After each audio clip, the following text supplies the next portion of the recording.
Hi there, and thank you so much for tuning into the IGEA Education Summit. My name is Alana, and I'm going to be the host of the EA Firemonkeys panel today, Learning Mindset and How to Be Employable. Today, I'm joined by a very exciting group of panelists here today who are going to tell us a little bit about their journey through and into the games industry. First of all, joining us, we have Adric, who is joining from the sunny state of Brisbane. Hey, how's it going? Good. Thank you for joining. And you're a game designer here at EA Firemonkeys. Yeah. So next we have Kate. You are our animation director. Yes, hello. Hello. And now Mauro, you are on the screen, but you're also here in Melbourne, and you are our studio senior game design director. That's right. Great to be here. Great. And then finally, we are joined by Cara, our artist of outsourcing. Hello. Great. Well, thank you so much for joining me today in this panel session. I'm going to kick off our first question to Adric. So, Adric, you've worked as a game design lecturer at QUT. What were some of the key areas you focused on to help set your students up for success? Yeah, I mean, what I've always thought really is like what makes a good game designer is having a very broad set of like knowledge and skills. We need to speak a lot of languages to be able to perform well. And so I think in order to do that, you really need to be able to be taken out of your comfort zone. And that's definitely what I would always try and do with our subjects. So in particular, we wanted to get away from these like the digital spaces where designers, especially students, can have a way too much like reliance on other people, such as like programmers and artists, and move into a space where a designer can really like showcase just their own talent. And so we found that like the analog space is much better for that. So yeah, we get our designers doing tabletop role-playing games, creating a book for that. And what's really exciting about that is that like going into like creating a book, there's so much more there. There's like, you have to think about typography, visual communication, layouts, all these kind of things, apps that they never would have used before. And so it really gets them to do pure design and knowing how to communicate their ideas well. And like one of my happiest moments was having a student come up to me like during the class and be like, "Oh, hey, I'm dropping out. I got a job from showing my first assignment to someone." And that just really to me like shows how, like they're not assignments. Like every single one is an opportunity for a portfolio piece. And yeah, you really got to just dive in and give it that try. That's awesome. That's every lecturer's dream, right? Yeah. Definitely. Yeah. Speaking of lecturer, so Kate, you were also in the education sector. You were a lecturer at RMIT for animation. So I have a question for you. So how did you stay in touch with what was happening in the industry whilst you were still teaching? Great question. I moved into teaching after a serious illness, meant that I couldn't keep up full-time work for a while. And although I embraced the opportunity to be able to sort of like give back, like all those things that I wish that I knew or I wish that I was taught, or those tips and tricks that I picked up along the way and went, why am I only learning this now? Mm-hmm. I was able to bring that into my classroom, and I really love that aspect, being able to give back to the industry and help feed the industry, these future candidates. But a big part of my identity was still wrapped up in the games industry. I never just fully moved away from that. And so I did endeavor to find opportunities to maintain those connections, to keep building on my network through picking up contract work, animation gigs, just small animation gigs between courses. And I would put my hand up for mentoring opportunities so I could share my knowledge and my experience, particularly with female presenting folk and disadvantaged communities through excellent programs like Geek Girl Academy and Acme GamesNet. And of course, then, we all go to the conferences. Yeah. And some of us have been lucky enough to speak on them as well, offer our services as a panelist or a judge, or collaborate with industry professionals for conferences. So all of that means that I have managed to maintain those ties, as well as sort of keep current. Very busy. Yeah, definitely. It doesn't stop. No. And also on that, so how did you learn about, or what did you learn about in the industry that then you took back to your course and taught your students? Yeah, so part of my role at RMIT was as industry fellow, which gave me the unique opportunity to speak across a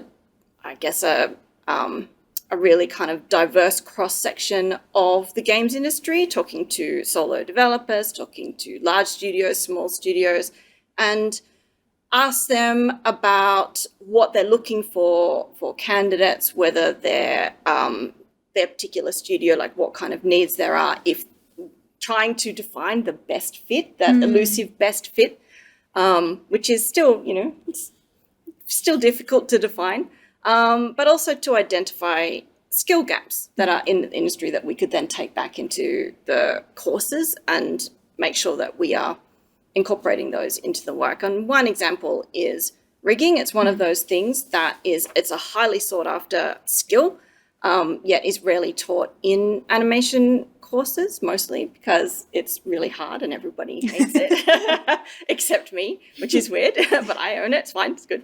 And also because there's just so many free rigging tools, and they're excellent tools, and that's great. And they seem like they're going to save you a lot of time. So why do you need to learn how to rig? But then as soon as something goes wrong, if you don't have that, even just a basic foundational knowledge, then you can't troubleshoot it. And you can spend the same amount of time just trying to troubleshoot that one thing than you would if you just understood that one little thing and you go, I know it's this, it's the thing with the skin, and I will go and fix that. Yeah, exactly. Amazing. Yeah, I mean, how many times do we come across like issues in our day-to-day where you're just like, oh my gosh, if I had just taken the time to learn this properly, I would be in a much better position. But no, thank you for sharing that. That's really interesting. Mauro, I'm going to throw to you.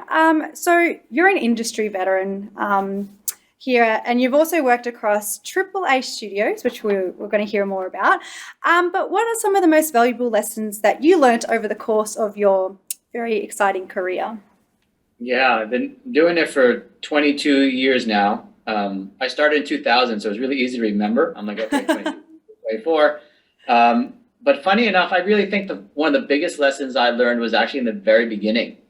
So I was in graduate school at Carnegie Mellon at the Entertainment Technology Center. It's a 2-year course. And in the summer in between, I got an internship. So I go out to California, San Diego, working for Angel Studios. And they were finishing up Midtown Madness 2, open world racer on the PC for Microsoft. And those 3 months, that summer, it was just like trial by fire, right? I learned that 80% of the work, right, is done in that 20% of the time when you're trying to finish a product, particularly for game designers, because you're often kind of just waiting for the other disciplines to kind of do their work so you can go and balance and refine and kind of get that game to really hum and be fun. And then the following decade, 10 years plus, Angel was bought by Rockstar. So I ended up working at Rockstar Games on Midnight Club 2 and 3 and Red Dead Redemption. And so what I took away there, the lesson there is quality, is polish, is details matter. Details matter. And I was actually thrown back to a lesson I had in university. I was taking a design course and they say, hey, make something that makes people want to squeeze it. So I go do and all this stuff. By the way, everyone ended up twisting my project. It failed. But anyway, I go, and part of this thing was it had like an axis, like a bolt that you move it. And so everyone's passing this object around. They look at this bolt, and it had on a Sharpie, it had written 19 at the top because the store that I bought it, that's what they used for their inventory. So everyone's looking at this thing, and instead of squeezing it or even twisting it, they're all like, oh, I wonder what the 19 means. I wonder what the 19 means. And I'm like, it doesn't mean anything. Don't fixate on it. But details matter. Yeah. Details matter, and people will fixate on all kinds of things. You got to remember what we do in games is there's this phrase. It's called the suspension of disbelief, right? And it means that the base state, where you start from, is a state of disbelief. You go into things thinking, I don't believe it. And then you have to work hard to create that suspension of disbelief, so that then you can then kind of immerse yourself in the experience and have fun. As soon as you have bugs, as soon as you have errors, mistakes, details, you're thrown right out of it, right? You destroy that suspension of disbelief. So it's not good enough to just be good. You really have to work extra hard at that extra 80% to be great, to be perfect, and make things that really impact our players' lives. Yeah, exactly right. I mean, our players are always picking up on the smallest little things, and then we bring it back to the team. We're like, oh, we didn't think about this. But yeah, detail, that's spot on, especially in the community sector where I am. Cara, I have a question for you. So the games industry and the tech sector, it's a place of rapid change. There's lots of disruption there. So what do you do to stay current? I definitely listen to this bi-weekly podcast called The Dead Drop. And it's basically just a 10-minute news podcast kind of giving you the highlights of like what's been happening in the industry. So that's a really great way to kind of keep on top of like what games have come out and what the sort of like context is for them. On top of that, I sort of keep an eye on like tech journals and what kind of technology is emerging and how that might kind of have a knock-on effect to games. Like when we had like that memory chip shortage recently and that kind of had a knock-on to games. It's kind of good to keep an eye on the tech industry in general for that sort of thing. And then finally, I also follow industry sort of heads and things like that on Twitter and stuff to sort of see what they're saying and keep across their dialogue with the broader community. And like all of these sort of things, they don't actually end up taking that much time, because you can just sort of do 10 minutes a day on the train in, or, you know, a little bit over lunch or whatever. And that way you can kind of keep up to date with everything, but not have to, you know, spend hours and hours and hours and hours. Make it like reading. An extra job. Yeah, I mean, podcasts on the transport, like exactly, it's super easy. Yeah. So yeah, that's how I keep up to date. Yeah, amazing. I am going to throw to yourself, Kate. So you're a leader here at Firemonkeys Studio. I wanted to hear what are some of the key personal attributes that you look for in your team that contribute to building these really great games that we get to work on, or also growing their skills within the role. Sure. I think something that all of us look for in our teams, but certainly for myself, is that learn and share mindset. That type of mindset is essential for a healthy, productive team and a successful product. There's no room for people who are going to hoard information or keep everything to themselves, or like be not willing to share any of their knowledge because they want to be that one bright shining star. Yeah. But that just causes, sort of like discontent among the team, and ultimately it leads to a quality of product that is not going to be as good as it would be if that information was shared around. So we're looking for people who like just really embrace that idea of here's what I know, let's pass it on, let's make sure that what we're putting out is the absolute best it can possibly be, and all of us are the best they can possibly be. We're a team. That's just right. Like a sports team. Like we are a games team and we're helping each other That's out. it. Save the hero for the game. Exactly. Mauro, I'm going to throw the same question to you because you're also a leader in the Firemonkeys studio. Do you have anything to add on that? Yeah, actually, I wanted to build right off of that. And it's funny because I'm reminded of my university. And we took this course. It's actually a required course of the program, still is these 20 years later. And it's improv. Right? And when I first saw improv, I said, well, I like computers and games. I don't want to be an actor. Why would I do this? Improv is a really unique form of comedy because it's about working with your castmates, your peers, and building off of what they suggest. That's the critical aspect. The first thing you learn of improv is this phrase, yes and.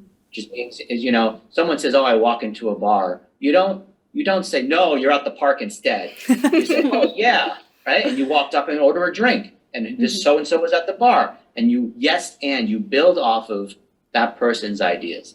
And this is so applicable in games or anything creative to have good teamwork, because you can listen to what your teammates are saying, and you may even disagree initially with what they say, but humor me, right? Say yes and and see where it goes. And as this chain of kind of yes and continues, you'll be surprised and I think enriched in terms of what you're able to find along that path and how your products actually are better off as a result. So we should all take improv classes. Is that what you're saying? Yeah. Yes, and You'll have trust very quickly. Great. Thank you for sharing. Adric, I'm going to throw to you. What are some of the common missteps that you've seen from other people in the early stages of their career? Yeah, I think that's a space where like a lot of people really, they can like lose sight of why we're doing this. Like, you know, we're here to make games. Like we're making fun for people. We're making entertainment. And so, yeah, I think a lot of people, they get too hung up on, you know, like the networking, which, you know, obviously is important, but, you know, they focus all their attention on all the different areas that they think is going to get them the job. And they don't spend any time actually just making games. You know, and modern game engines make it so easy for anyone, whether you're just a programmer, a designer, an artist, anything, to just go and make a game by yourself without the need of anyone else. And more importantly, like you need to also like then release those games. There's no point just making a bunch of things and just sitting on them. You need to get them in the hands of players, because that's the reason why we're doing this. If you're not doing that, then why do you want to be a game designer?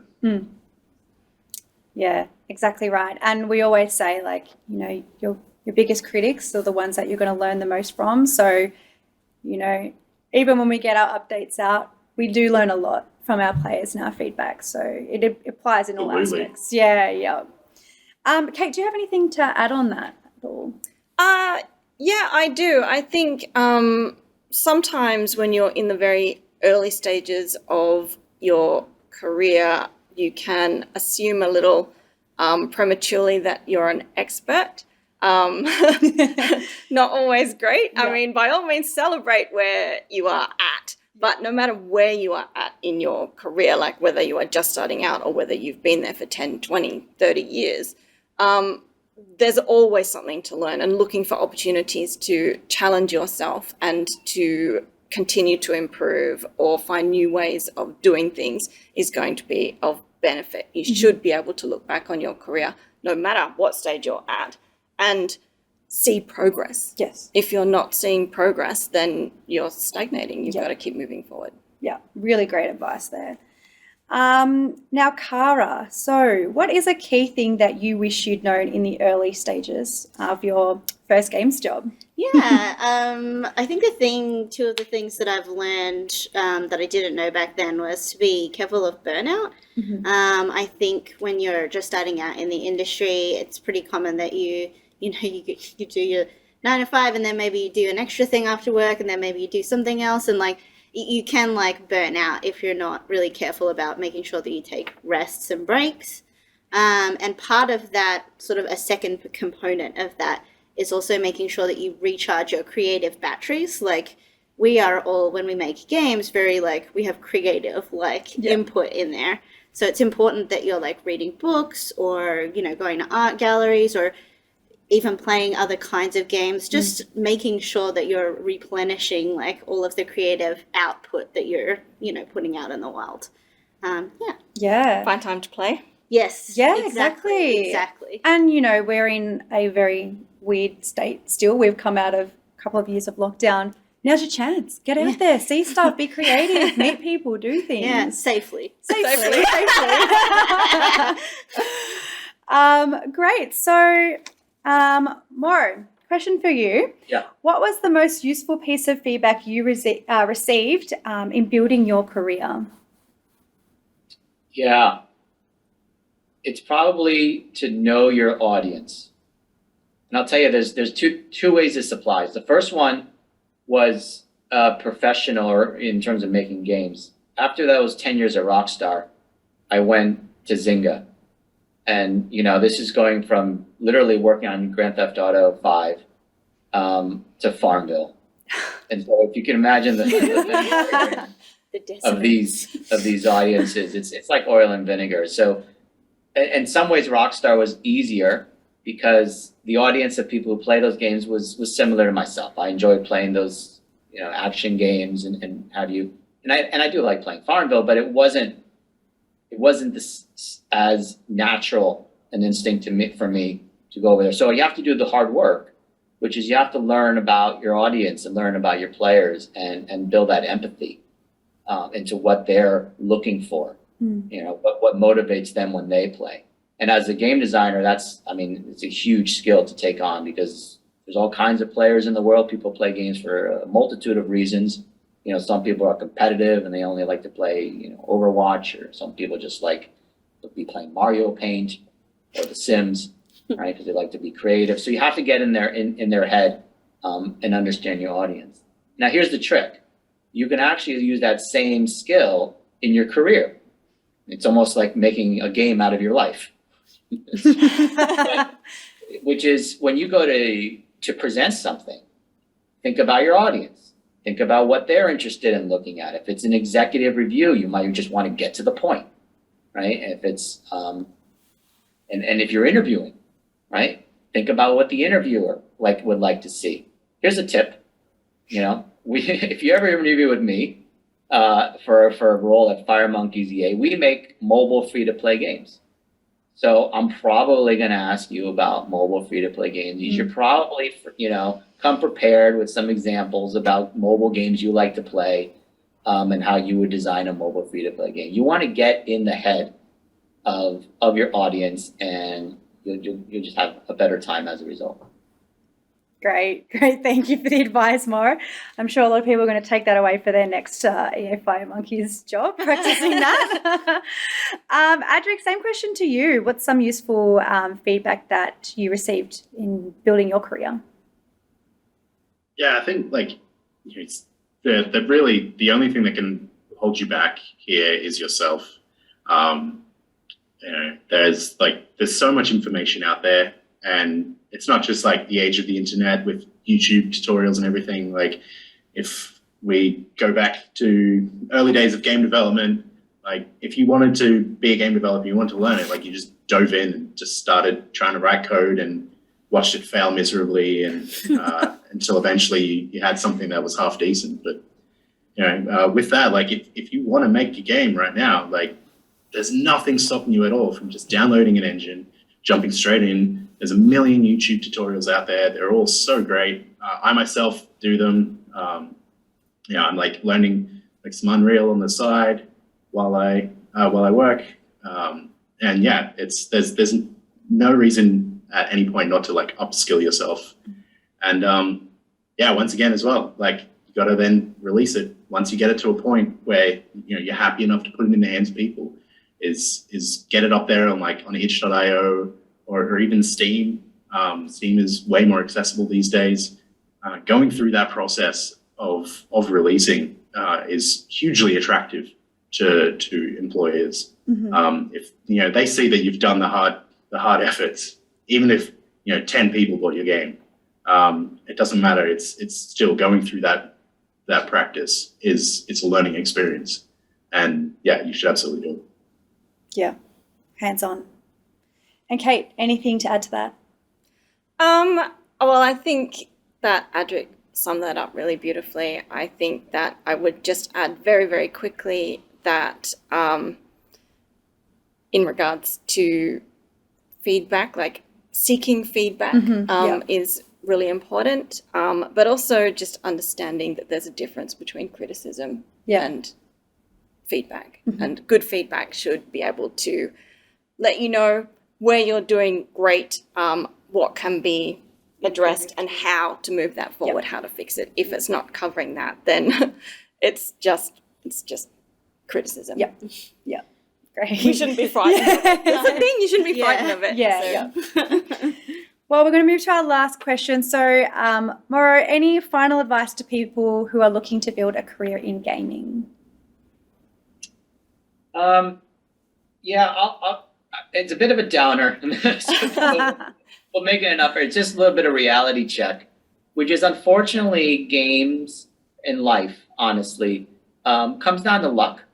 You know, there's a lot of luck that comes into play. I just look back at my career and I think about how did I get into the industry, and I'm like, wow, if the recruiter had not come out to the university, you know, and would I have the job? Or if I didn't go to that GDC, would I have the job? All these different moments of like serendipity.